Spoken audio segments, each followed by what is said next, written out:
being, or like a sentient being, like just like the person scanning you is. But the person who's scanning you is being told that they have to do this or they're going to lose their job. So it's a catch-22 for everybody. But I think you can choose to be scanned with that one thing. Well, just consider this whole shoe bombers incident. I mean, do we really believe that? And now everyone just casually removes their shoes as they're waiting in line. They're not even required to tell anybody anymore because everyone already has their shoes off. I'm not a very frequent flyer, so I actually walked through with my shoes on. I never even thought to take them off. No one said anything to me. That's funny. I did that in Wisconsin last year whenever me and my family went to Wisconsin, and all my family members except me took their shoes off. Even my son took his shoes off, and I was like, why are we taking our shoes off? And they're like, you have to take your shoes off. And I'm like, why? And they're like, because they want you to. And I'm like, right. Well, it never ceases to amaze me, the sheep patrolling the sheep. Yes. it's the And then monkeys. no one questions, why do they want us to have our shoes off? See, me, I'm a conspiracy theorist, so I'm thinking vibrational frequencies that they're trying to detect through the floor. I'm thinking, are there methods that they have of seeing into our soul as we transverse this floor and things of that nature? Well, you know that the Lord, quote unquote, the Lord told Moses to take off his shoes before he approached Mount Sinai, right? Right. Yes. Very interesting. We have to think that way. No doubt, no you have doubt. to think esoterically like they do. I always thought it was more of a control thing. You're the slave. You're going to do this because you're the slave, and it's a mind game. A symbolic gesture of your servitude. Exactly. Right. Exactly. And that can very well be the case. Next, you're going to have to kneel and bend over. Well, we had no idea that we needed visas to go to Australia. You thought, a British colony, everybody speaks English, that there would not be a problem. So once we got past Mr. 9 pieces of luggage and he was shifted over to the special line and was informed that every piece of luggage that he had over the 2 he was allowed would be $100. So he was looking at about another $1,000. Oh, wow. To just get his luggage on board. And so here we are finally up at the ticket counter and they were just like, well, where's your visas? And we're like, oh, God, visas. And so they put us in the special line. Now we're back behind Mr. 9 pieces of luggage, and he's fighting with the man. He is arguing, and the man is just going, well, this is our policy. And he says, no, it's not. And he says, yes, this is our policy. And meanwhile, I'm back there gritting my teeth. I know I now only have 45 minutes left. And he's going to continue to argue with this man. Now, the typical response for a human would be to get very angry, to start pacing in place, to start throwing evil darts from our eyes to the man in front of us who is delaying our system. But what I've learned over the years, and even through the Celestine Prophecies as well with James Redfield's work, and this has worked for me the best, is to send love vibrations while you're feeling. You have to be able to control your emotional response to these situations. Because we are engineered to have violent reactions to situations like this, and that's what they want from us in the end game. So we're being conditioned right now to a vengeful hero, so that when we seek justice, we seek it through violence. And that is really a microcosm of this macrocosm that they want us to react to. Right, because the reactions keep the wheels in that cog turning. It keeps everything moving the exact same way that it has for the last several thousand years. As long as we keep reacting with that anger and I want to kill this person because they've hurt me or they've stolen from me, so I'm going to hurt them, that whole thing. Yes. And we cannot blame George Bush. We cannot blame Britney Spears for the conditions that they are in. I mean, with George W. Bush, we're talking about the child of the head of the CIA. Mm-hmm. Do you think he's ever had an individual thought?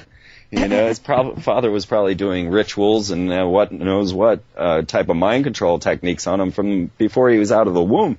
Well, if he did, they'd do to him what they did to Amschel Rothschild back in the 1800s, or was it the 1800s that they found him dead in his bathtub? He was a Rothschild, and just because he didn't want to do one little thing that they told him to do, beep, they killed him. They killed their own. So, I mean, what do you think they're going to do to us? What they want to do to us anyway. And that's why I always say we need a higher state of consciousness, because a higher state of consciousness doesn't put up with that kind of stuff. Yes. And the levels of grief that you go through when you find out that you are dealing with this conspiracy. Once you start to come awake, you go through Alex Jones and you realize, oh my God, there's this horrible draconian force that just wants to dominate, chip, and kill us all. Then you go through all the stages of grief when you realize that the world is not what you thought it was. Now, as a microcosm, it's the same with my jet flight. You know, all of a sudden I have a man in front of me saying, sorry, you're not getting on the plane. Then you go through anger, you go through denial, you know, I'm saying to the guy, really? You know, I've got tears in my eyes. I want to be angry, but I know there's no point in it.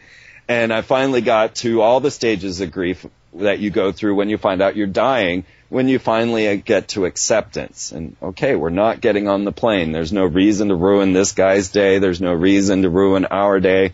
But I won't say that my lovely girl didn't vomit through all the stress because of the people we were letting down by not making it on this flight. But that is where we all are at. Right now we're looking at this very scary picture and nothing is what we thought it was. And we're going to go through all those stages of grief, but you've got to come to acceptance and say, okay, we're here now. And that's when you can still try and win contests to Dubai when you know the world is crumbling, because it's crumbling, and you can accept that. It must have set you back quite a bit, though. I mean, I'm sure the airlines are just loving this, and they're like, oh, yeah, we can get them for so much more. Is there any way people can help you out? Well, sure. Yes, and they did. I mean, every step of the way there was a jab. I mean, my God, you would think, yeah, I mean, it was just $350 a person just to switch the flight numbers, and then there was more that went down as well. We had all kinds of things scheduled along the way that had to be rescheduled. So yeah, we're way down now. And yes, people can help if they really want to see us pull this thing off, and we will. And there's going to be great stuff coming from it with these connections with Max Eigen and Ben Stewart and hopefully Nassim Harriman, although I think we missed him now. You can go to freemantv.com and click on Freeman in Australia, and there's a chip in there where you can chip in. You could go to the blogspot, Freeman Perspective blogspot, and chip in there, or go through PayPal. You can mail checks, cash, or money order to Freeman at P.O. Box 581. So it's P.O. Box 581, Lawrence, Kansas 66044. And I promise you that everything I get goes back into making shows, making better products, I don't buy myself things. I'm a minimalist. Any money I get goes right back into making this into a really cool project. And we have so much scheduled for Australia. We'll be filming in Canberra. We'll be filming in Sydney. We're going to be taken to these 11 obelisks. We've got at least 32 people right now in Australia ready to give us esoteric tours. And so we're just going to roll all around that country and get all the film footage. And I still have an amazing tale to tell you all. I know I've been blowing minds for 5 years now with many of my ideas and concepts, with corporate logos, with the Goddess Columbia, with Anna Nicole and Brittany and mind control, on to President Barack Obama being a clone of Akhenaten. But I have still a tale to tell. I promise you that. I haven't been able to show you what I'm talking about on many levels, and so that's what I'm really excited about, is my next project. Well, give us a sample. Give us a taste. Well, a taste of it also you can find on freemantv.com under The Sorcerers of Atlantis. The story that I'm telling right now has to do with 21st century capital warfare. And so you can find that on Freeman TV on YouTube. Check out 21st Century Capital Warfare. It's also on freemantv.com. Sorry, I always forget what all's everywhere. Most everything I have is on freemantv.com. So when we start to look at our world now, we know they are guiding us towards a new world order, towards this new system of existence on planet Earth. And so what I'm doing now is looking forward and trying to project to where they are and what's going on. And I found that not many people are discussing this topic, and that is the 21st century capitals. And this is Astana in Kazakhstan, and Canberra in Australia, and then even Dubai. Now, Dubai was the first one to really give me a clue, Because here they were building a city of mammoth scale, a city that just came